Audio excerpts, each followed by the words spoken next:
O governo das Maldivas confirmou que foram localizados os corpos dos 4 últimos mergulhadores italianos que morreram ao explorar uma caverna subaquática nas Ilhas Maldivas. Os corpos encontrados são de Mônica Montefalcone, George Somacal, Federico Gualtieri e de Muriel Odenino. Após o sumiço e morte do grupo, as autoridades iniciaram uma missão de alto risco para a recuperação dos corpos. Inicialmente, apenas o corpo do instrutor de mergulho Gianluca Benedetti foi encontrado na entrada da caverna. Foi isso que levou as autoridades a acreditarem que os outros 4 permaneceram lá dentro, na parte mais profunda da gruta marinha, segundo informou o porta-voz do governo das Maldivas, Mohamed Hussein Saref. O plano, de acordo com Saref, é que os socorristas recuperem 2 corpos na terça-feira e outros 2 na quarta-feira. Mas a tentativa de recuperar as vítimas evidenciou o perigo e a complexidade da operação. Neste sábado, morreu o mergulhador militar sênior, sargento Mohamed Murhadi, de 43 anos. Ele morreu na caverna onde o ponto mais profundo fica a 70 metros abaixo da superfície, o que equivale quase a um prédio de 20 andares. As autoridades acreditam que o sargento tenha morrido em decorrência da doença descompressiva, que é causada por uma rápida diminuição da pressão ao redor, seja do ar ou da água. Durante o mergulho, esse mergulhador ele vai absorvendo gases inertes, que são gases que não são metabolizados pelo nosso organismo, por exemplo, o nitrogênio ou o hélio. E esses gases eles vão sendo absorvidos tanto pelo músculo como pelos tecidos ali do corpo e que precisam sair desse corpo durante a descompressão, porque quando o mergulhador vai subindo, esse gás que está diluído no corpo, ele vai expandindo. Então tem que ter um tempo maior ali, muitas vezes com paradas de descompressão, para que dê tempo desse gás que foi absorvido, ele comece a sair pela própria respiração ali do mergulhador.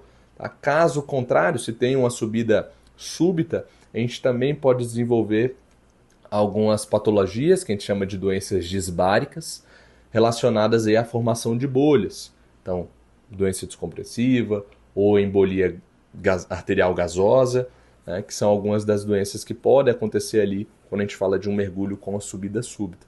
Então, E essas bolhas podem atingir coração, podem atingir articulações, pele, cérebro, e a depender da gravidade da formação delas, a gente pode ter sintomas similares a AVC, dores, coceira, prurido e até lesões neurológicas ou até a morte mesmo. Ele estava mergulhando em dupla, conforme o protocolo, e retornando à superfície quando seu parceiro percebeu que algo estava errado. O restante da equipe pulou na água para tentar salvá-lo, mas ele não resistiu. Murhudi foi sepultado com todas as honras militares em uma cerimônia na capital das Maldivas, em Malé.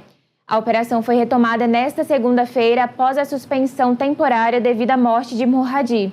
Para completar a missão, pelo menos 3 profissionais finlandenses da Rede de Alerta de Mergulhadores, que é um grupo global de segurança de mergulho, pousaram nas Maldivas no domingo para se encontrar com a equipe da Guarda Costeira local e traçar uma nova estratégia de resgate. O porta-voz Saref informou que eles foram recomendados pela Itália e realizaram mergulhos profundos em cavernas em todo o mundo. Já nesta segunda, toda a equipe de resgate voltou à água para avaliação de segurança da caverna. Em entrevista à CNN, a CEO da Rede de Alerta de Mergulhadores, Laura Moroney, afirmou que os fatores considerados na operação incluem a presença de uma corrente subaquática muito forte e a avaliação sobre a segurança da morfologia da caverna para o planejamento. A equipe também utilizou scooters subaquáticos e cilindros de gás especializados que podem reciclar o ar, permitindo maior tempo submerso. Moroney também explicou em que ponto a missão poderia se tornar muito perigosa e disse que a equipe sabe que não precisa se pôr em risco.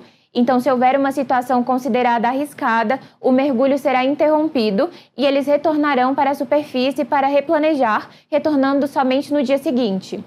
Cada mergulho na missão de recuperação dos corpos também teve duração limitada a cerca de 3 horas, devido às necessidades de oxigênio e descompressão, segundo também o porta-voz do governo Mohamed Saref. Ele afirma que as condições são extremamente desafiadoras, com fortes correntes imprevisíveis, passagens estreitas que levam a uma vasta câmara subterrânea e escuridão total por todo o local. Por isso é preciso ser um especialista para mergulhar nesse nível. Mergulhos nessa faixa de profundidade, além de mergulhos em caverna, então aqui nós temos duas complexidades, são mergulhos que são considerados técnicos, exigindo um alto nível de treinamento.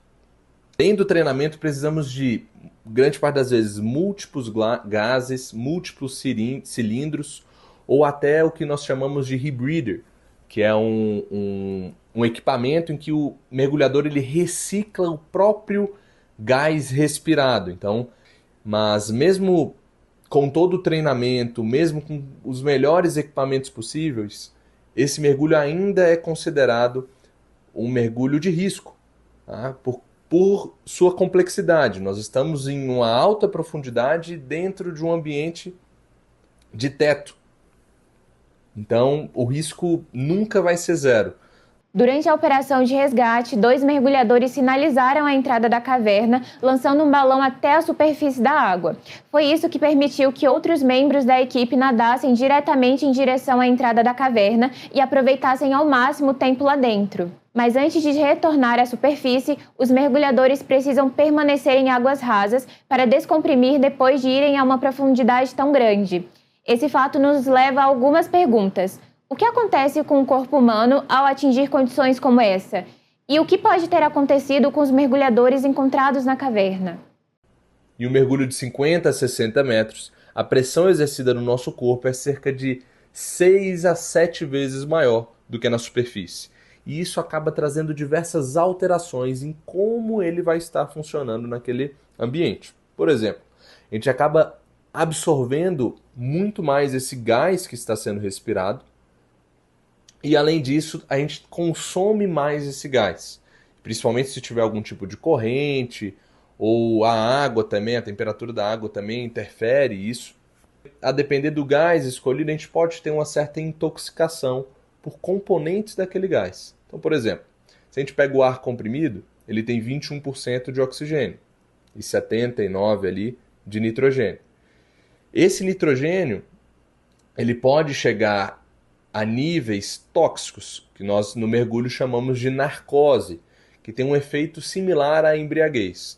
Isso pode acontecer também com o oxigênio, a depender da profundidade do mergulho, que pode causar uma intoxicação pelo oxigênio.